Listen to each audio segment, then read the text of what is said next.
I mean, even when we were young teenagers, we used to cut out the free coupons to go to Robin Hood Dell to hear the classical music because she thought that we should be exposed to all kinds of music.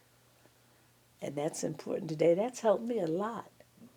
You know, when I was singing in these places, the country clubs and all that kind of stuff, and they want to hear so and so something that I may have never chosen to sing, but I knew it. So that was important. She thought that we should, and also with the poetry, like when in the Harlem Renaissance poet with Langston Hughes and all that, you know, we had to know something about that, and because she loved it, and she wanted us to. She taught me how to do the Charleston and all those things, and I know some guy said to my sister one day, "How you know all those old songs? You must be older than you say you are." She said, "No, my mother was singing and playing the piano all the time, and we learned the songs. Even if we weren't singing, you learned it because you heard it all the time." That's what we heard. What was your mother's name? Lillian Davis. Now, did your mom? She sounds like an incredible lady. She sounds a lot like my own mother, singing and dancing and singing. And, Yes. did she ever perform professionally? Nope. No. She got married very young, and she died very young too. Oh. Yeah, unfortunately. What was her maiden name? Her name was Copeland. Copeland? She was from Virginia. Oh, okay. And she died at, I think, 48. Oh. Diabetes. Oh. Mm-hmm. How'd she meet your father? I think they met somewhere in Hampton, Virginia, at Hampton Institute or something. It's in my head somewhere that's where they met, but that's not a positive thing. I don't know for sure. Was he very musical? No, not at all. But he liked her being doing all that? When we were all down there acting crazy, he would be sitting upstairs in the bedroom looking out the window to see what was going on in the street. Were your parents part of the Great Migration coming up from the South, do you know? Do you know when they came to Philadelphia? I don't. But all your brothers and sisters were born here? We're born here, yes. So, and your parents are from Virginia? No, my mother's from Virginia, but my father was not. I think he was North Carolina. Okay. But they, whether they came together or they met here, they both came from the South. Yes. Yeah, so they were part. They were probably Yes. part of that Great Migration. Uh-huh. Yeah. Yeah, I can't answer that. Right. Okay. Yeah. Okay, let me. While you're doing that, so also same thing with you did with Hassan, John Coltrane. Yeah. Your memories of him, what he was like, and what you remember specifically about him. I remember John hardly saying a word. He practiced all the time. Even when they moved to New York and they moved on Long Island, I remember going into his house and the first thing I saw was a harp. He liked the instruments. He liked the harp. He played more than one instrument. And he'd say, "Hi, bye." He never said anything. He'd have his back turned like Miles Davis used to do on the stage, you know. He'd have his back turned and he'd be playing, and that told you don't bother him. The music was his thing.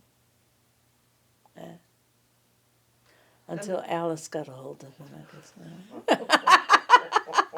Oh God. Tell me the best advice you were ever given, and who gave it to you. You know what? When I looked at that, and I said, I don't know. Let me think on that a minute. Okay, we can. I couldn't come up with anything earlier about that.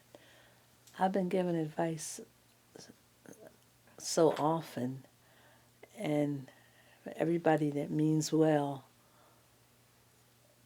you know. So I'm going to leave that alone right now. Okay.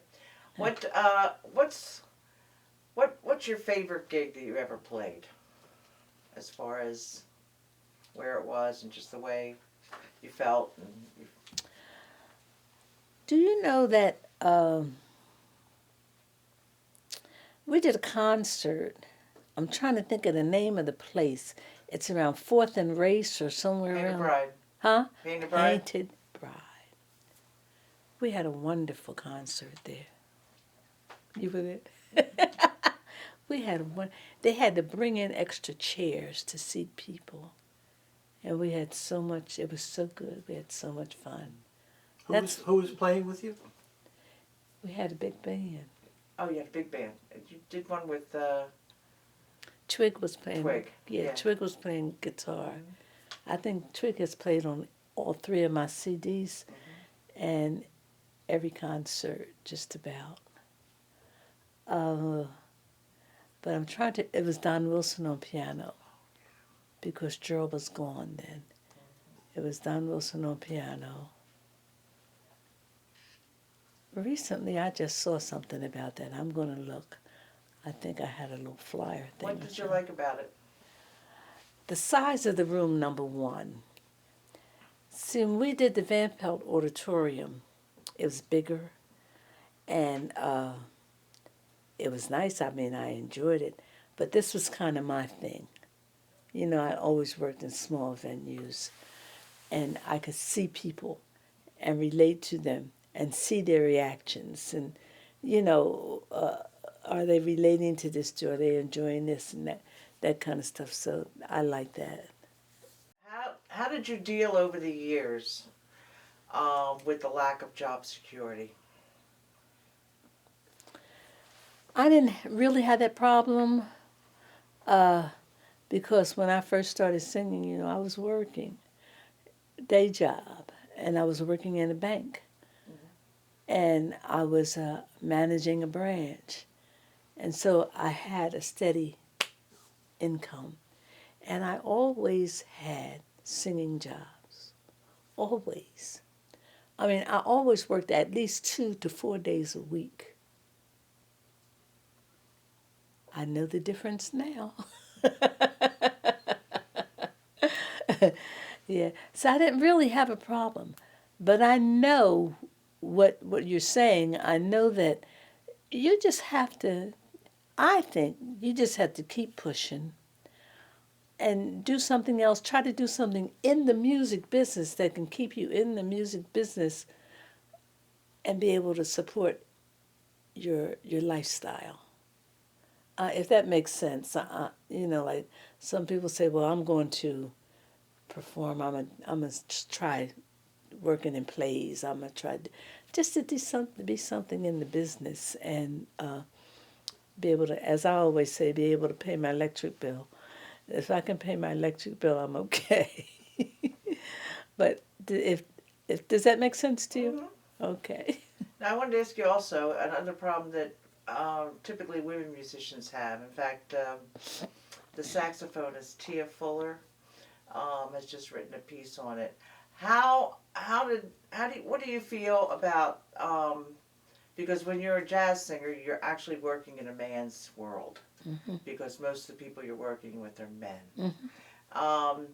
What's your takeaway from all the years that you spent working in that man's world? Whether they're club owners, musicians, managers.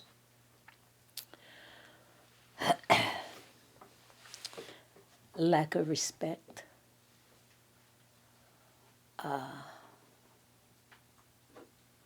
Jumping to conclusions about things.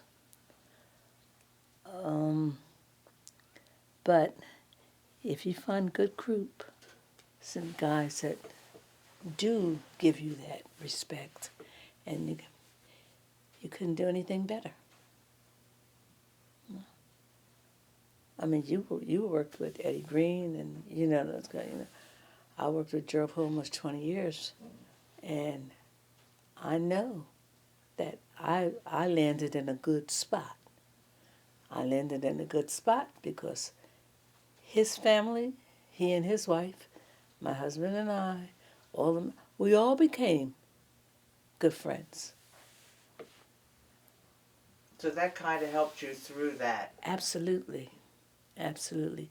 I knew that if I was feeling bad, like one time I was having trouble with my knees, and Joe was driving. He said, "Just push the seat back, and I'll drive. We'll do the."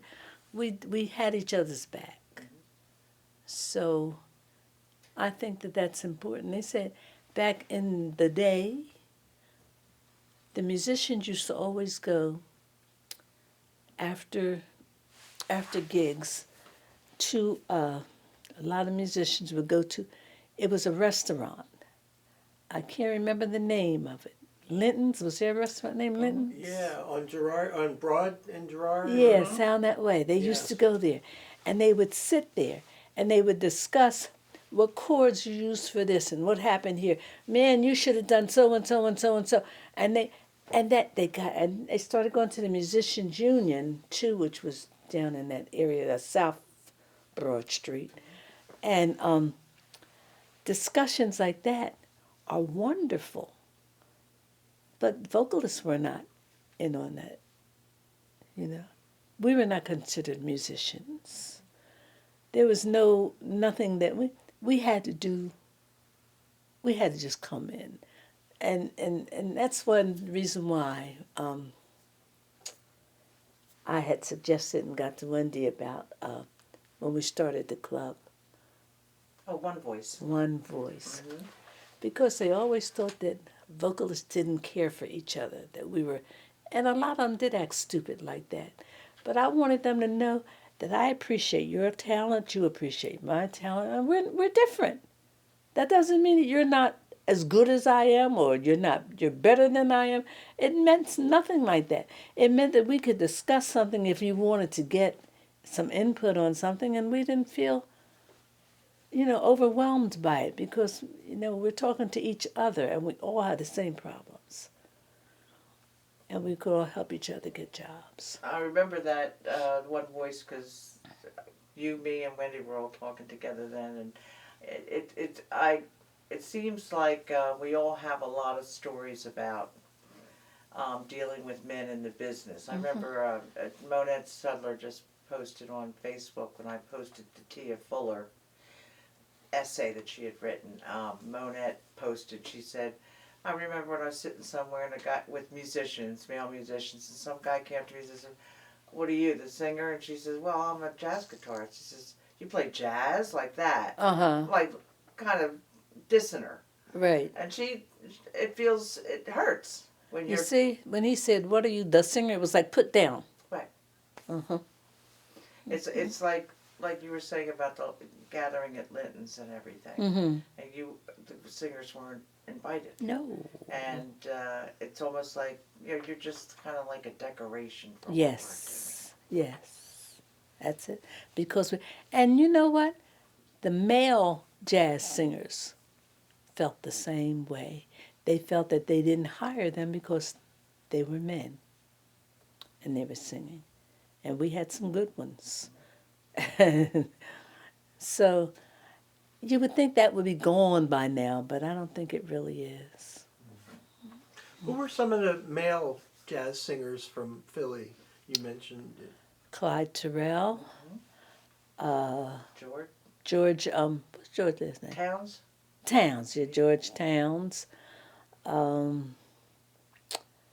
are the two that came to my mind. Oh, God, there's more, but I can't think of their names. Oh,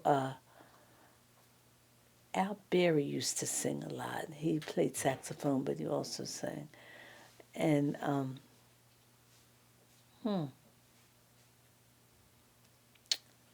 that's it. That's as far as my mind is going. There's what you just mentioned were the main ones that I remember. All right, let me ask you this. This might be a little harder to answer because it's difficult. What was your sense of racial polarization? I know Eddie and I ran into some of it. What was your sense of that? Well, it was there. You knew it was there. It's staring you in the face all the time. And I worked in mostly white establishments, which you know. Sometimes the racial thing comes from both sides. See, when I would sing, and I'm going into some of the black spots, and they would tell me that I sound white. Man, I grew up in North Philly. How white can I sound? You know, here. I'm just, look, all of us, my family, that's the way we talk, that's the way we sing. I wasn't trying to be like anybody. That was just my natural voice. And when I would go into the other clubs and they would stand there waiting so they can see if they're going to stay or not. One time I was down in Atlantic City, and Gerald was supposed to be doing a job with me, and he couldn't come until the next weekend or something, so I had Father John Diomede could come with me. And the people told me they wanted me to come back, but they wanted me to come back with Father John. Now, you know, I know what they were talking about. I wasn't stupid. So I just told them, thank you very much. I didn't need it. See, you got to be hungry if you're going to be able to enjoy, if you're going to say yes to everything. And I thank God I've never been hungry. So I've been needing. But yes, absolutely. Absolutely.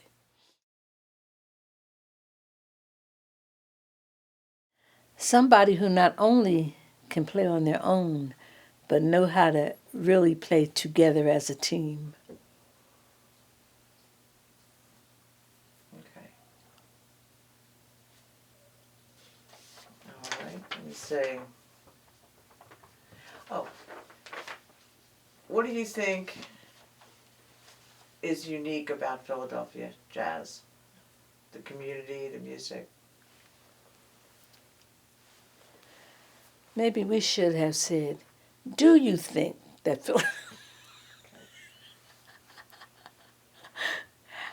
I'll say yes, but only because I've lived it for a lot of years, and I've been fortunate to meet some wonderful people in the musicians. And I think because we really kind of stick together, that's good in that way, to me. And just like you're remembering Evelyn, you know, and there's admiration that you can hear from you for her. That's what you like to feel about the musicians, the vocalists. You know, you don't have to put anybody down, but everybody has some good points. I try to look at the good points and don't say, boy, she got some ugly shoes on. You know what I mean? Because they're looking for something bad, negative to say. I don't want to hear that. And I think that would relate to the music also. So maybe they had a wrong note. That's one thing about jazz, work around it. You know, you come out on together. In the end, you'll come out together. And I think that's, Philly has that.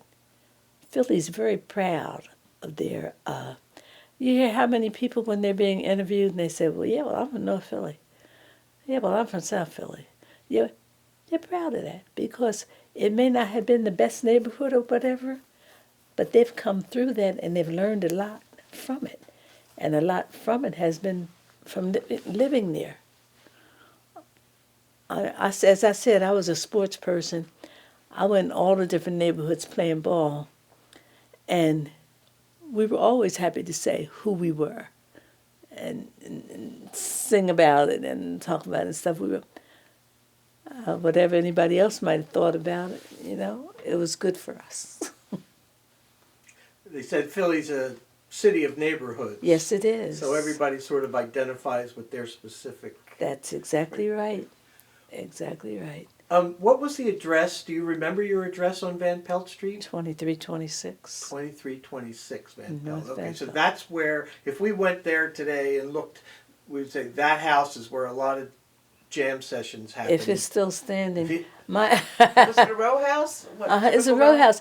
But my grandson, one of my grandsons said he drove down in a neighborhood, and I don't remember if he's saying which block all the houses were gone. Well, they did a lot of redevelopment there. I haven't in been there in Northville, years, yeah. so I don't really know. So But we 23, were 20. 23, 26. Oh, Okay. 23, I had it back. It was the little hundred. See, Van Pelt Street, when you cross Dolphin, then it's big streets. It's bigger houses. We lived in the little houses. What, like 3-bedroom? 3-bedroom, bathroom, Yeah.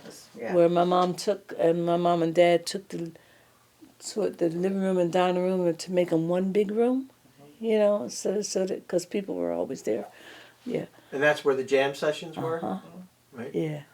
And this was, you were saying earlier, like almost every day after school? Oh yeah, at the school somebody was there every day during the week, but not on the weekends. Right.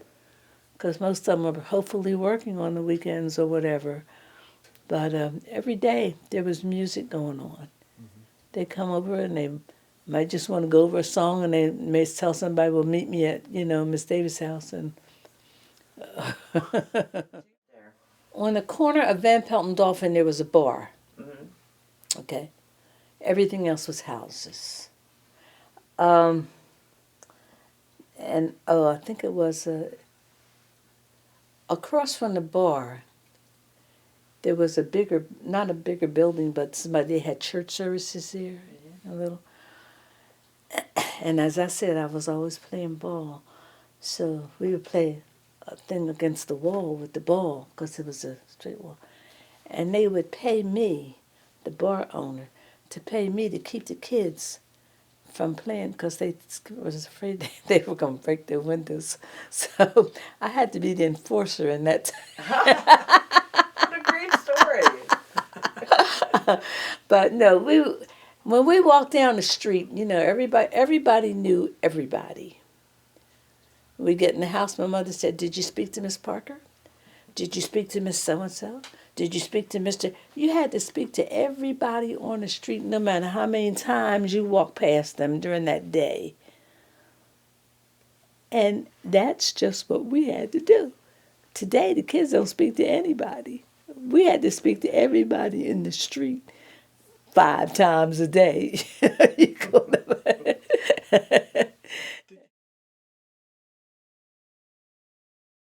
Yeah, I worked with Shirley for a good while on some jobs. Shirley knew every tune you wanted to think about. I don't care what kind of music it was. She knew them. See, Shirley was a child prodigy, they tell me. I found that out later. She was also a graduate of Philadelphia High School for Girls. And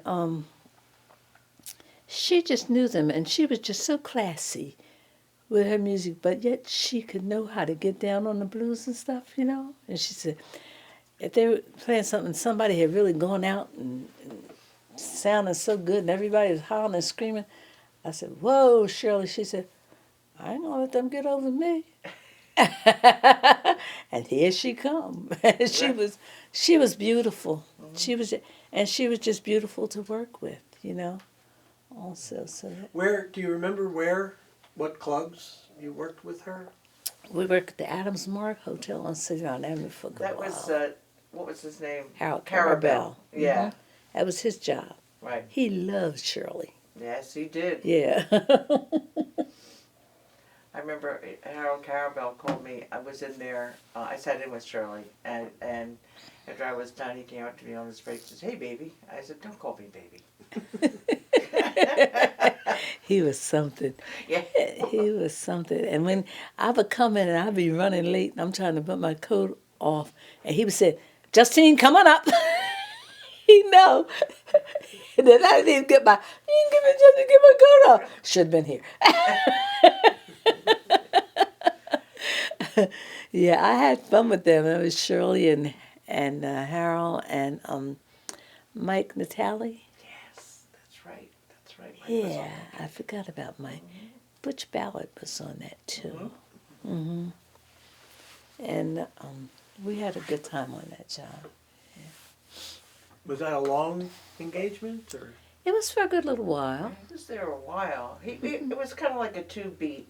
The music was like 2-beat. It was for dancing because the people wanted to dance. You had Yeah. to play So it was, something. and Harold was into old New Orleans kind of stuff. Yes, You know. he taught me. Look, you had to say, "Do you know what it means to miss New Orleans?" I ended up liking it, It's a great tune. Yeah. Is there a song that you were identified with particularly over the years? you know, over the years it's been like one, and then it goes away, and then it's something else, and then now it's "Here's to Life." Everybody wants to hear "Here's to Life," and what's the doggone song? Can't think of it right now. The one at All That Jazz, everybody always asked her to sing was Betty's from Heaven. Yeah, yeah, but she remembers. Sue remembered that, and I didn't even. But there's a song that a woman always said she couldn't stand. So every time I saw her coming up,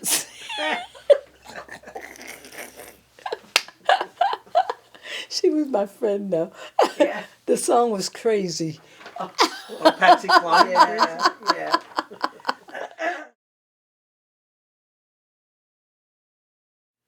It was a ball. It was just the kind of room, you know, the people that came in were there every week. If they want to come and they want to hear Brenda Smith, they know they come on Mondays. There's Brenda. I don't know if she was Monday or what. I know we were Tuesday. And whoever was there, Juanita Holiday, who was on the weekend. It was always good music. I think Gerald was in the house band there, wasn't he? Now, Gerald was with me. He was just, yeah, okay. Because I remember seeing him there a lot. Yeah, he was with me, yeah.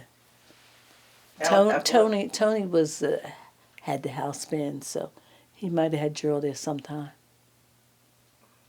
Did you ever work the Blue Note? Not the old Blue Note, but the one on Washington Avenue? Absolutely. Oh, yeah. Tell us about that. We had some little discussions there because everybody would go to the Blue Note and they had a band there. They weren't paying any singers because all the singers was coming in. They're so happy to get up there and sing and be heard. So Lee Griffin wasn't going to pay any singers. Are you kidding me? So they asked me why. He called me up one day. Justine, why don't you come and sing? I said, because why should the musicians make money and I don't make any? You know, I'm just not going to do that, Lee. He was a good friend of my husband's, too. I'm not going to do that. Justine, well, how much? You know, and so he told me how much he could pay me. I said, how much you paying the guys? And he was giving me like $25 less than they were getting. I still wouldn't do it. I was so stubborn. No, I'm not going to do it. But, you know, I understand when people have to take jobs because they need money. That's not. I'm not saying you have to do that. But at the time, I could say no. At the time. They were packing them in there. Oh Yeah. And the music was excellent. Now, see, Eddie was here a lot. Mm-hmm. So I did end up singing there every so often, but he did pay me. You know, talking about not paying, Eddie Bruce, the singer, I don't know if you know Eddie Bruce. I know the name. He does a lot of outside work. Anyway, he had a thing where he was inviting singers to come in and sit in on his gigs. He was playing the Moose Shaloo for a minute, and he called me, and I said, "Well, what's the bread?" And he said, "Well, no, it's kind of like to give, to give you a exposure, and Yes. you get a free meal." And Let I people said, hear you. yeah, right. And I said, and this is after I've had enough exposure, you know. Right. And I asked him, I said, well, you're paying your musicians, aren't you? Mm-hmm. And he said, yeah. And I said, what are you paying them? Well, it's not much. It's like $75. And he had Larry McKenna on the gig. So I called up Larry McKenna. I said, what are you getting paid for this gig? He said, $130. Oh! And I said, and I've seen all these singers appearing with this band. And I said, so you're not paying, and they're all women singers. Uh-huh. So you're not paying any of the women. And he didn't. I got really pissed off at him. Shh, I would too. Yeah. Mm. So, anyway. So, we're getting towards the end. Yeah. Anything you want to mention? A club, an experience that really, let me ask you this. This is what I ask everybody. What was your, I call it the crystallizing moment, when in your life you said, and you were singing or whatever you were doing, you said, you know what, or for you being working in a bank, I want to be a singer. That's what I want to choose to be for my life here on earth. Did you have a moment that you decided you wanted to be a professional singer? You know, when I started singing, going to clubs and stuff, and enjoying it, and enjoying the audience, enjoying the music, I knew I wanted to do that. But I never thought that I would do that. So it was a surprise to me how many people enjoyed what I did. So that's when I quit the bank and just sang.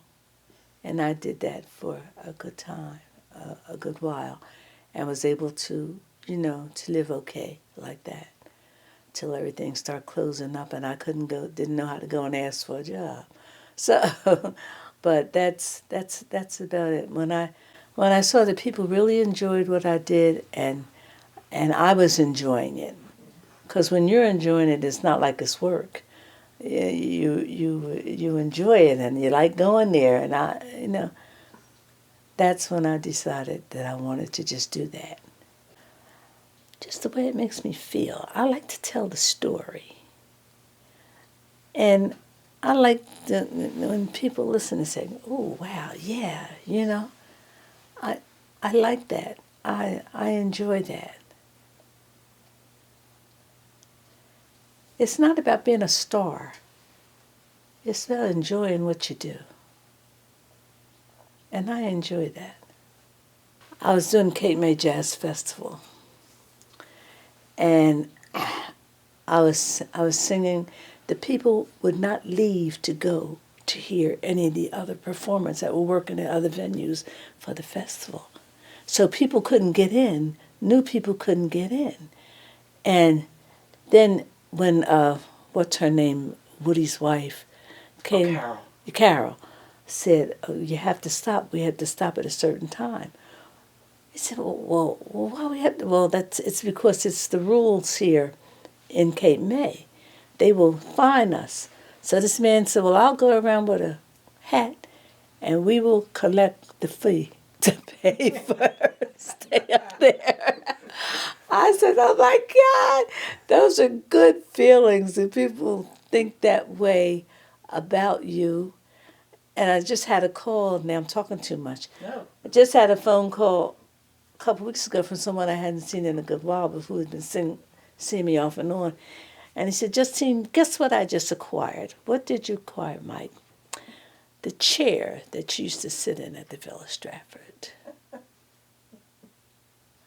I never would have even thought about that. So he's got the chair. And, that's when you know you enjoy. You're doing a good job with what you're doing, with what you have to offer, because everybody has something different to offer. What you have to offer is not so bad.